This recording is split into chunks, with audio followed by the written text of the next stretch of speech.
दोस्तों, अभी चुनाव शुरू भी नहीं हुए कि एनडीए नतीजों से पहले ही एक सीट से हाथ धो बैठी है। अब कहने वाले तो यहां तक कहते हैं कि इसके पीछे नीतीश कुमार के अधिकारियों का हाथ है। अब बहुत ही अगर आसान भाषा में खुलकर के मैं आपको बता दूं तो आप सभी जानते हैं कि नीतीश कुमार खुश नहीं है चिराग पासवान से। अब ये जो सीट है, छपरा की पंडोरा सीट, ये चिराग पासवान के खाते की सीट है। अब वहां से चिराग पासवान ने टिकट दिया था भोजपुरी स्टार सीमा सिंह को। सीमा सिंह बड़े लाव लश्कर के साथ वो नामांकन दाखिल करने के लिए गई, लेकिन उनको क्या पता था कि उनका नामांकन रद्द हो जाएगा। जी हां, नामांकन रद्द हो गया है पंडोरा सीट से सीमा सिंह का। कहा जा रहा है कि एक टेक्निकल फॉल्ट था, एक छोटा सा टेक्निकल फॉल्ट था जिसकी वजह से उनका नामांकन रद्द हो गया। अब चिराग पासवान बहुत नाराज, शिकायत लेकर नीतीश कुमार की वो अमित शाह के कल पास भी गए थे। अब वहां जाने के बाद उनकी बात हुई। हालांकि कहा जा रहा है और सूत्रों के हवाले से जानकारी ये है कि उन्हें कहा गया कि मैनेज कर लिया जाएगा, देख लिया जाएगा। अब इसका नतीजा क्या होता है ये देखने वाली बात होगी। क्या चुनाव आयोग इस पर ये जो सीमा सिंह का नामांकन रद्द हुआ है उस पर कोई फैसला जल्दी आने वाले वक्त में लेगा, ये देखने वाली बात होगी। हालांकि कुछ भी हो सकता है आज के वक्त में। तो अब देखिए, ये जो सीट है, ये सीट जो थी ये पहले जेडीयू के पास थी। अब ये सीट जेडीयू के पास से लेकर के दे दी गई किसे? एलजेपी को, चिराग पासवान की पार्टी को। अब चिराग पासवान ने सीमा सिंह को वहां से खड़ा कर दिया।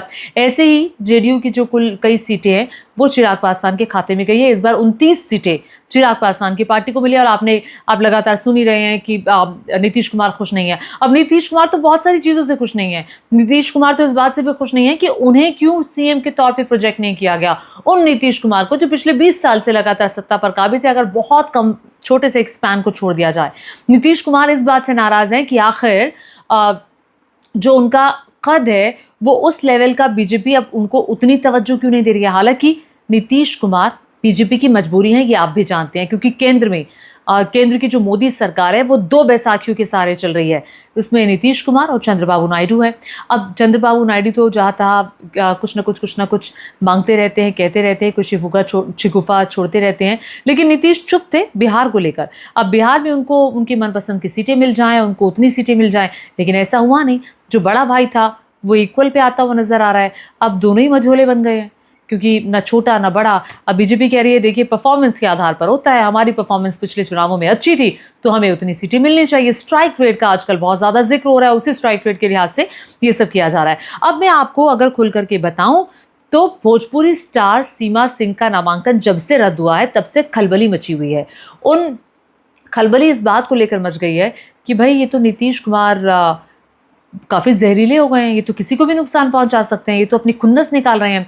अब नीतीश और चिराग पासवान की अदावत काफी पुरानी है। नीतीश कुमार कई मंचों पर कह भी चुके थे 2020 के जो चुनाव हुए थे विधानसभा के कि चूंकि चिराग पासवान वो फैक्टर थे जिन्होंने नीतीश कुमार की पार्टी को तीसरे नंबर पर धकेलने का काम किया था असेंबली इलेक्शंस में, अगर आपको याद होगा। तो इस गम से नीतीश कुमार उभर नहीं पाए। और ये ऐसा गम था जो नीतीश कुमार कई बार कई मंचों पर उन्होंने कहा, बल्कि नीतीश कुमार के जो लॉयल अधिकारी हैं वो भी जानते हैं कि भाई बदला लेना है। पार्टी के लोग भी लगातार चिराग पासवान से नाखुश हैं और ये जानते हैं कि इस बार हमारी कई सीटें चिराग पासवान को दे दी गई हैं।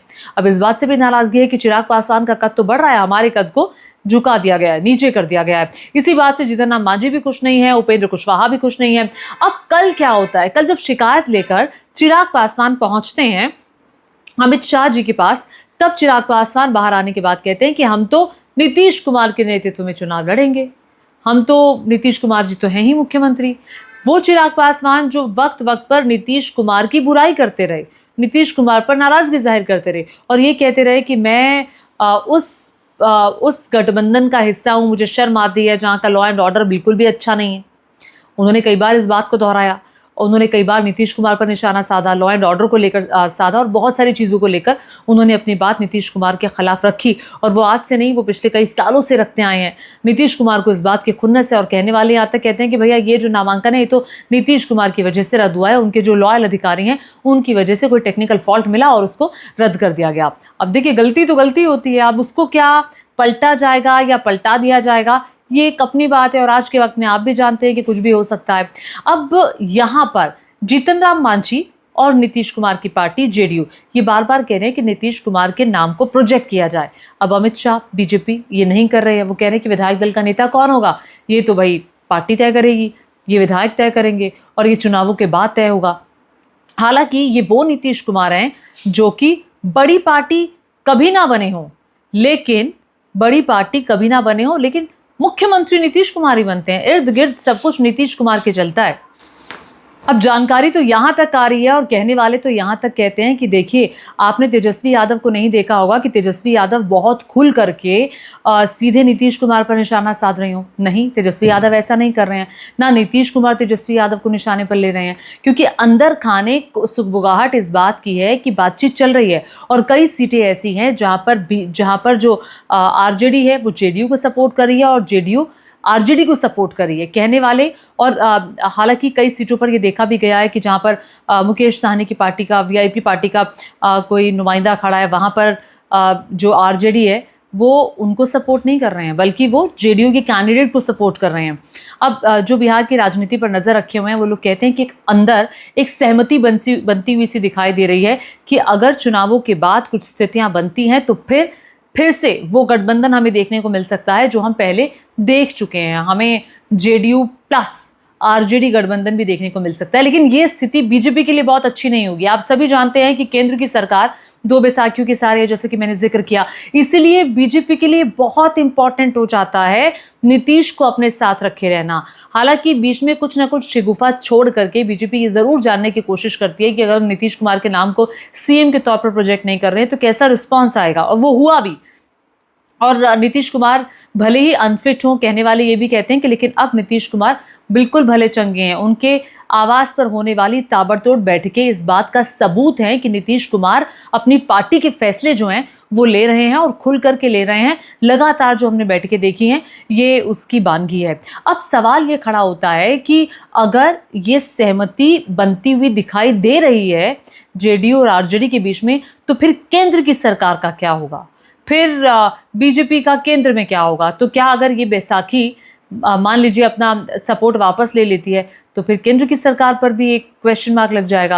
अब नीतीश कुमार को मैनेज करना इस वक्त बड़ी चुनौती है और नीतीश कुमार को बीजेपी किसी न किसी तरीके से मैनेज कर लेगी। उनके सांसदों को मैनेज करने की कोशिश लगातार बीजेपी कर रही है। अब यहाँ पर नीतीश कुमार को आप नाराज भी नहीं कर सकते, नीतीश कुमार को मुख्यमंत्री भी नहीं बनाना चाहते, तो और चिराग पासवान के जरिए कल शाम में आपने ये भी कहलवा दिया कि हम नीतीश कुमार के नेतृत्व में चुनाव लड़ेंगे।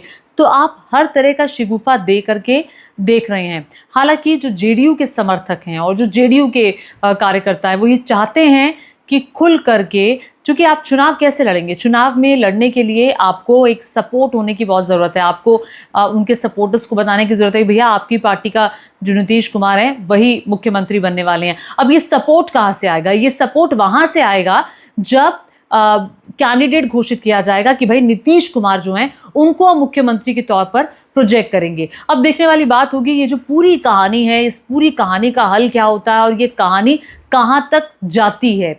एनीवेज, आपको ये मेरा वीडियो कैसा लगा ज़रूर बताएगा, और कहीं ना कहीं क्या आपको भी लग रहा है कि एक सीट बीजेपी चुनावों से पहले ही एनडीए खो चुकी है? नीचे कॉमेंट करके बताएगा। धन्यवाद।